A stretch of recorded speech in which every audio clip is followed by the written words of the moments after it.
Hey, what's up YouTube? This is Game on Cloud9 here, and I'm here to bring you guys a quick special topics video right now before it rains. And anyway, this video is going to be basically centered around Obito. Now, recently in the Naruto manga, like as of chapter 600, we all know it is confirmed. Like in chapter 599, we found out that Toby is Obito, and it was straight up confirmed in chapter 600 when Kakashi confirmed it to be Uchiha Obito. And Toby himself even said that, he does not go by that name, or he doesn't mind if you refer to him as the name Obito. It doesn't make any difference to him. That name no longer has any meaning to him. So I'm pretty sure at this point we can all agree that Toby is Obito. I mean, most of you should be able to agree with that. I know there's some people out there that still have these speculations, but we all can, for the most part, probably agree with this. Now, one thing that a lot of people have been talking about recently is Toby or Obito's reason for why he is doing what he's doing right now, which currently we know as to be Rin. Obito stated herself that the reason why he's doing this was because Kakashi let Rin die. Now, a lot of people are saying, oh, that's a horrible reason why, that was just his childhood crush, but I think there's a lot more to it than just Rin. Now, of course, that is what Obito said, and that's what Toby said, but if we look at the flashbacks up until the point of his reveal, when we saw chapter 599 and we saw the life of Uchiha Obito, it led me to believe that Rin's death was basically the straw that broke the camel's back. Now, of course, at this current moment in time, we do not know what happened to Rin, how she died. But at the same time, I don't think that was the only reason why Obito ended up turning to the way he is now. I think that just was basically the final straw. And let me explain. In the flashback we see with Uchiha Obito growing up in the academy, a lot of us probably got that Naruto feel from him. That he trained hard, he worked hard, he wasn't necessarily a genius. He was kind of like a later Naruto in terms that nothing came easy to him. Everything had to be achieved through sheer hard work. We see that even when he got into the academy, you see all the different people standing around the academy and handing Obito his acceptance letter. And that feeling that I almost got from that was basically that maybe it was hard for Obito to get in. Maybe, he was basically the last person to be accepted, so that felt like a great achievement to him. Even though it was the academy and, they haven't necessarily gotten proper training at the point, I don't know exactly what the criteria is to get into the Ninja Academy, but you can just tell through all the flashbacks that Obito had quite a hard time. You see him trying to practice the fireball jutsu, failing a few times, having to keep training, get stronger in the Chunin exams. Same mentality as Naruto, training to get stronger, is failing. I know everybody talks about how there is a panel in 599 where we see Obito standing by the monument of the Hokages and the fourth Hokage up there. A lot of people say that's a plot hole. I think, maybe that's just a drawing error or something like that. Writers do that. But what I got from that whole panel with Obito standing by the Hokage monument and looking at it, that Obito may want to be Hokage. Now, again, these are just speculations. But if there's anything that I got from that flashback of 599, is that Obito probably wanted to become Hokage. Maybe, this is just a theory now, maybe because he wanted to be able to impress or gain respect from maybe his fellow Uchiha clan members. Now, some of you guys may think I'm just pulling this out of left field somewhere, but I actually think that this is a possibility. If Obito is supposed to be an Uchiha, and the Uchiha are supposed to be one of the top tier #1 clans, one thing that we know about the Uchiha, even from looking at Sasuke and Itachi, there are a lot of strong Uchihas. A lot of them are geniuses. We think about Sasuke and Itachi within themselves. I mean, we see what they're able to do. Sasuke at a young age was able to use fireball jutsu. And we see a lot of different Uchihas could use their Sharingan and all that. Obito wanted to awaken his Sharingan so bad. When we see Kakashi Gaiden, he kept telling Kakashi that he was going to awaken his Sharingan. One of these days he was going to awaken it. Sasuke awakened his Sharingan at a very young age. We see during the flashback the Uchiha massacre. He unlocked a Sharingan, I think, with like one Toma with each eye or something like that. And then he reawakened it later on, of course, during the Haku fight. But he did unlock it back then.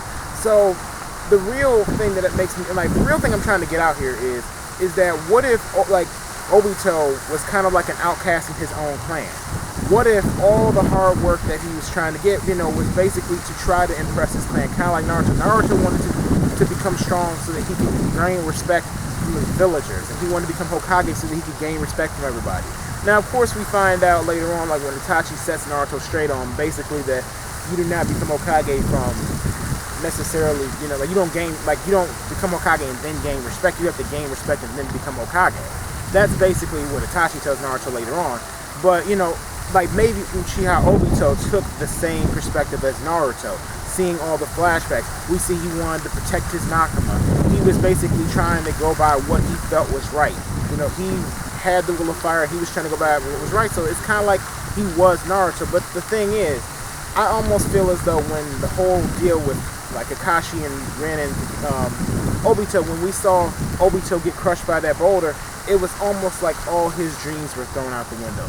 Obito worked so hard his entire life to be able to try to achieve his goals. Now again, this is speculation, but I think maybe if he wanted to become Hokage, imagine this, he trained so hard during his life to try to achieve his goal, becoming Hokage and impressing the other Uchiha of the Uchiha clan, and then it all comes to a halt.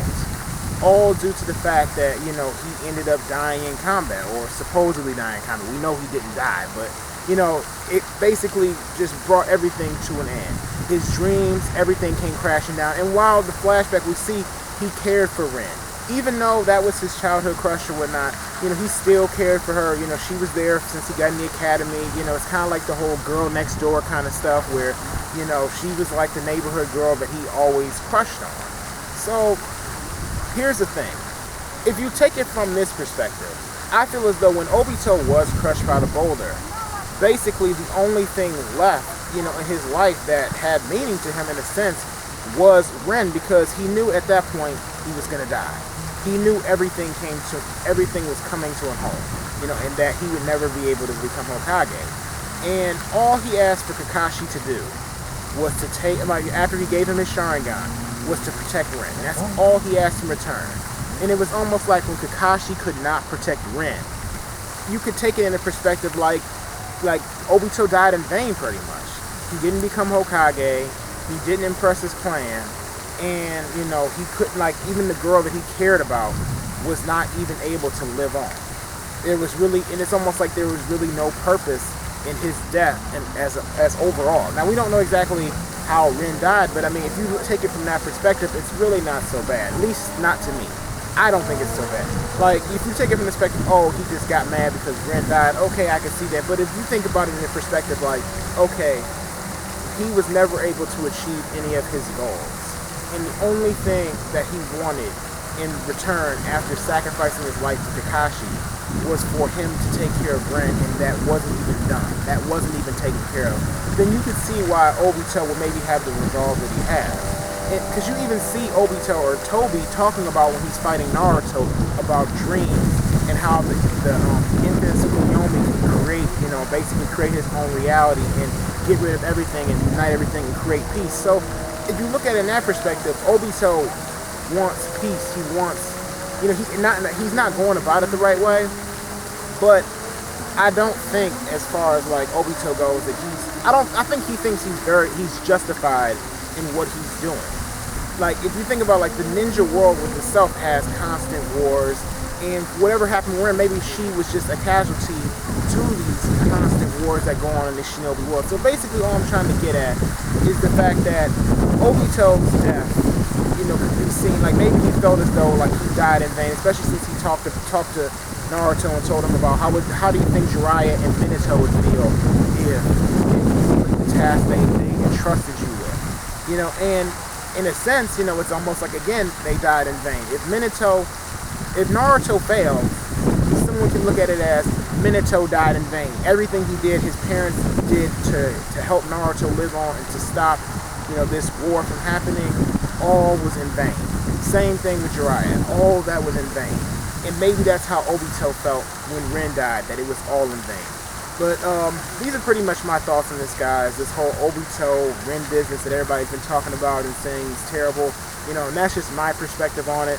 Let me know your perspective on it. Did I possibly change your mind any? Did you think what I said was interesting? Or do you think something else, totally different entirely? Anyway, thanks for watching this video, guys. I hope you enjoyed it. Please do not forget to subscribe to my channel. And do not forget to rate this video. So if you liked it, thumbs up. If you didn't like it, thumbs down. That's all I ask in return, guys. Anyway, thank you for watching, and I'll see you